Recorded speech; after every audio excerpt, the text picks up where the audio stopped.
Hello guys, কেমন আছো তোমরা সবাই? আশা করছি তোমরা সবাই ভালো আছো আর আমিও ভালো আছি। ফাইনালি সেই দিনটি চলেই এলো, মানে দিদির আইবুড়ো ভাত। আমরা আমাদের বাড়ির থেকে দিদিকে আইবুড়ো ভাত দেবো, তার জন্য এখানে আমরা শাড়ি কিনতে বেরিয়েছিলাম আর আমি আর আমার বর। তো আমরা এই পাশে একটা বাজার আছে, সেখান থেকেই আমরা শাড়ি কিনি, মানে একটা দাদাদের দোকান আছে চেনাশোনা, আমরা সেখানেই চলে গেছিলাম। আর দেখতেই পাচ্ছ বাজারে গিয়ে দেখি প্রচুর ভিড়, কারণ সেদিন ছিল রং খেলার আগের দিন, আর ভিড় তো হবেই সেদিন। তো ফাইনালি আমরা শাড়ি কিনতে চলে এলাম, এই যে দেখো। আর শাড়ি কেনার জন্য সেই দাদাদের দোকানে আমরা চলে গেছিলাম। তো দাদা আমাকে প্রথমে জিজ্ঞাসা করেছিল কেমন টাইপের শাড়ি দেবো। তো আমি বললাম আইবুড়ো ভাতের পারপাস, তো তুমি সেরকম দেখেই শাড়ি দেখাও লাল হলুদের মধ্যে। এই যে প্রথমেই আমাকে একটা লাল হলুদের কম্বিনেশনের মধ্যে একটা শাড়ি দেখাচ্ছিল। আর আমি বলছিলাম দাদা তুমি আরও শাড়ি দেখাও, দুই একটা শাড়ি দেখি তারপরেই আমি বলছি। তারপরে এই যে আর একটা শাড়ি দেখিয়েছিল, এই যে লাল সবুজ, যেটা বেশ আমার ভালোই লেগেছিল। এই যে দেখছিলাম। আর আমি বলেছিলাম যে দাদা তুমি আমাকে জামদানির মধ্যেই শাড়ি দেখাও। তো দাদা এই যে আমাকে জামদানির মধ্যেই শাড়িটা দেখিয়েছিল। তো আমি এটাই লাস্টে বলছিলাম যে তাহলে আমি এটাই নিই, কারণ এটা দেখে আমার খুব ভালো লেগেছিলো। তো দেখছি। তো এই দেখো যে তারপরে আমি আমার বরকেও জিজ্ঞাসা করছিলাম যে তোমার কেমন লাগছে শাড়িটা, তোমার কি ভালো লাগছে, ভালো লাগছে কি না। তো ও বলছিল যে হ্যাঁ। তারপরে আমরা এটাই কনফার্ম করেছিলাম, কিন্তু শাড়িটা একটু প্রবলেম ছিল, তারপরে এটা আমি শাড়িটাকে বাদ দিয়ে দিয়েছিলাম যে না এটা নেবো না, থাক আমি অন্য শাড়ি নেবো। এই যে আমি আমার বরকে জিজ্ঞাসা করছিলাম। তো লাস্টে দাদা আমাকে আরেকটা শাড়ি দেখালো, সেটা আমাদের পছন্দ হয়ে গেছিলো, সেটাই আমরা লাস্টে কনফার্ম করি যে হ্যাঁ দাদা তুমি এটাই দিয়ে দাও। এই দেখো সেই শাড়িটা, এটাও জামদানি আর লাল, এটা লাল আর গোল্ডেনের মধ্যেই ছিল কম্বিনেশনের মধ্যে, এটাও খুব সুন্দর ছিল। আর এই দেখো কি সুন্দর চাঁদ উঠেছে।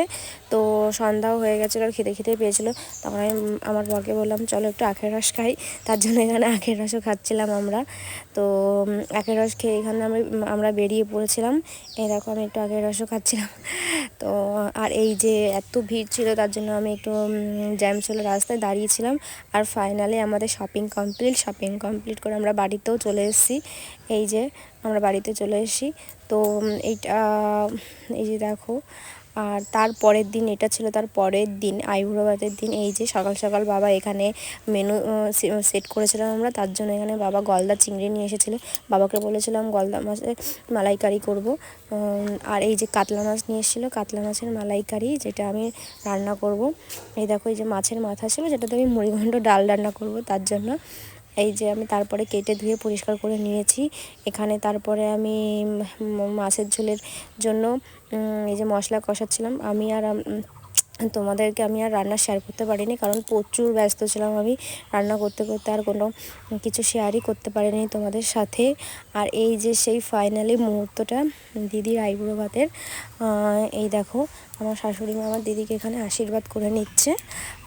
তো এই যে আমি এখানে সব খাবার দিয়ে দিদিকে এখানে সাজিয়ে দিয়েছিলাম। তোমরা বলো তোমাদেরকে কেমন লাগছে, তোমরা অবশ্যই আমার ভিডিওতে কমেন্ট করে জানাবে যে কেমন লেগেছে।